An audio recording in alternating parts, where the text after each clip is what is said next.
The dugout canoe. This was the earliest form of water transport, crafted by hollowing out a single massive log using fire or stone tools. Ancient civilizations across every continent relied on these sturdy vessels for fishing and navigating river systems, proving that a simple design could be remarkably effective for thousands of years. The chariot.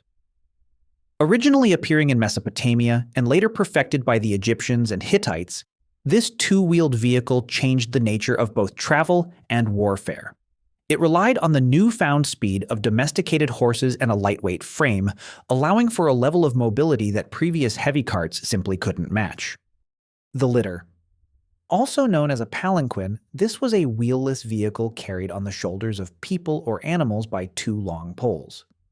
It served as a primary status symbol for royalty and the wealthy from ancient Rome to dynastic China, offering a smooth, private ride through crowded streets where wheeled carriages might struggle to pass. The galley.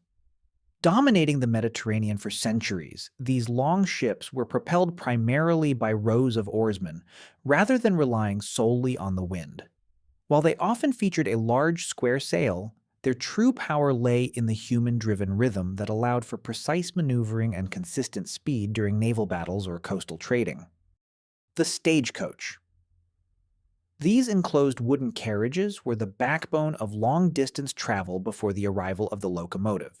They operated on fixed schedules between specific stages or stations, where exhausted teams of horses were swapped for fresh ones, enabling a grueling but reliable way to cross vast stretches of wilderness. The steam locomotive. This invention signaled the birth of the Industrial Revolution by replacing animal power with the immense energy of pressurized steam. By hauling massive loads of coal and passengers across iron rails, it effectively shrank the world, turning multi-day journeys into mere hours and fundamentally altering how global economies functioned. The penny farthing. Recognizable by its enormous front wheel and tiny rear wheel, this bicycle was a daring step toward personal mechanical transport in the late 19th century. It lacked a chain or gears, meaning the pedals were attached directly to the front axle, requiring the rider to balance high above the ground in a feat of both skill and bravery. The airship. These massive, fabric-covered vessels used lighter-than-air gases like hydrogen or helium to lift passengers into the sky. During their golden age in the early 20th century, they provided a level of luxury and silent flight that was unprecedented, floating across oceans long before airplanes were capable of such distances.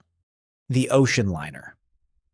These floating cities were designed to cross the Atlantic with a focus on speed, endurance, and comfort. Unlike modern cruise ships meant for leisure, the classic liners were built as essential bridges between continents, carrying millions of immigrants and travelers through some of the roughest waters on the planet. The Model T. While not the very first car, this vehicle was the first to be mass-produced on an assembly line, making the dream of personal motorized travel affordable for the average family. It replaced the horse and buggy as the standard for daily life, leading to the paved roads and sprawling suburbs that define the modern landscape.